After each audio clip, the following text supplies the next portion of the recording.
Hello friends, आज हम पढ़ेंगे दोस्तों सोनेट 127 जिसे लिखा था विलियम शेक्सपियर ने और इसे पब्लिश कराया गया था 1609 में। विलियम शेक्सपियर ने 154 सोनेट्स लिखे थे दोस्तों, जिसमें से आज हम एक पढ़ेंगे। अब विलियम शेक्सपियर के बारे में तो आप जानते ही होंगे। उनका जन्म हुआ था 26 अप्रैल 1564 में और इनकी मृत्यु हो गई 23 अप्रैल 1660 में। यह एलिजाबेथन पीरियड के काफ़ी अच्छे पोइट माने जाते हैं। ये ड्रामेटिस्ट थे, एसिस्ट थे और राइटर भी रहे। इन्होंने काफ़ी सारे प्लेज लिखे, 37 प्लेज इन्होंने लिख दिए और इन्होंने सोनेट 154 लिखे, जिसमें से आज हम एक सोनेट्स पढ़ेंगे दोस्तों। जिस सोनेट का इन्होंने रैंकिंग यानी कि नंबर रखा है 127।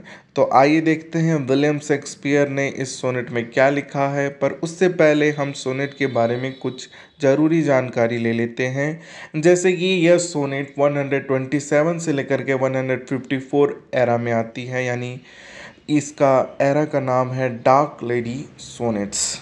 यह 14 लाइंस में डिवाइडेड होती है, जैसा कि आप जानते हैं, और हम इसे 3 क्वाड्रेंट्स में पढ़ेंगे एंड 1 कंप्लीट राइमिंग है इसमें। और राइमिंग जो है वो ए बी या सी डी के राइम्स में है। इस सोनेट को विलियम शेक्सपियर ने वैसे तो 1609 में पब्लिश कराया, पर इसे लिखा था उन्होंने 1590s में। और ये सोनेट्स में पेंटामीटर इमेविक लाइंस ली गई है। तो आइए शुरू करते हैं सोनेट, जिसमें बात की गई है डार्क कलर के बारे में, यानी कि जिस व्यक्ति का डार्क स्किन होता है उसे हम कैसे देखते थे ओल्ड एज में, यही है। और जैसा कि सारे सोनेट्सों का फर्स्ट लाइन टाइटल होता है, तो इसका टाइटल भी था दोस्तों, in the old age black was not counted fair, or if it were, it wore not beauty's name। इन दो लाइनों में पोएट कहते हैं कि पुराने ज़माने में ब्लैक को ना फेयर नहीं माना जाता था, यानी कि फेयर यहाँ खूब गोरा रंग से नहीं, ईमानदार से दिखाया गया है फेयर को। यानी कि उन्हें ईमानदार माना ही नहीं जाता था। उन्हें लगता था कि जो ब्लैक या डार्क स्किन के लोग हैं वो बेईमान हैं। और कहीं अगर उन्हें ईमानदार मान भी लिया जाता, अगर वो ईमानदार साबित भी हो जाते, तो उन्हें कभी सुंदर नहीं माना जाता था।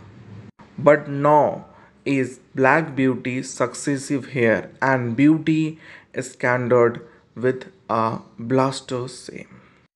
यानी अब उल्टा हो चुका है। जो लोग काले हैं उन्हें सक्सेसिव तो मान लिया गया है, पर अब उस ब्लैक ब्यूटी को कोई याद नहीं रखता है, क्योंकि सब मेकअप कर कर उस काले चेहरे को भी गोरा बना लेते हैं, जैसे मानो काला चेहरा एक बेइज्जती हो और उस काले चेहरे पर एक सफ़ेद परत चढ़ा दी जाती है, जिससे कि वो व्यक्ति जो डार्क स्किन था वो गोरा दिखने लगे और खूबसूरत दिखने लगे, क्योंकि गोरे लोग ही सक्सेसफुल होते हैं, ऐसा पुराने ज़माने में मान्यता थी और आज भी यही हो रहा है।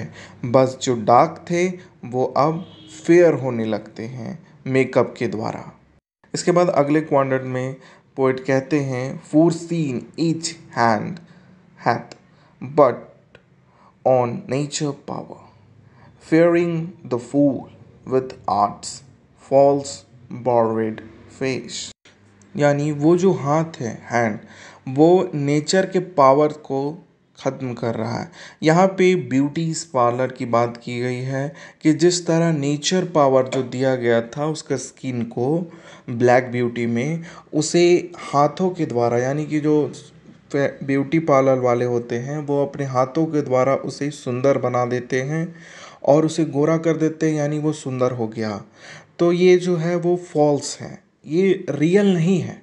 उसका जो चेहरा है वो रियल नहीं है, पर उसे गोरा बनाकर ये महत्व दिया जाता है कि गोरा स्किन बेस्ट है, और ये गलत है, ये नेचर के साथ खिलवाड़ है। Sweet beauty had no name no holy bower but is profaned if not live is disgrace. यानी वो जो खूबसूरती थी, वो जो पवित्रता थी, उसे तो ख़त्म कर दिया गया। उसे अब लोग एक आर्टिफिशियल तरीके से पाना चाह रहे हैं, पर वो खूबसूरती पवित्र नहीं है, वो सच्चाई नहीं है, उसमें कुछ भी सच्चा नहीं है और इसे लोग नहीं चाहेंगे क्योंकि वो रियल नहीं है।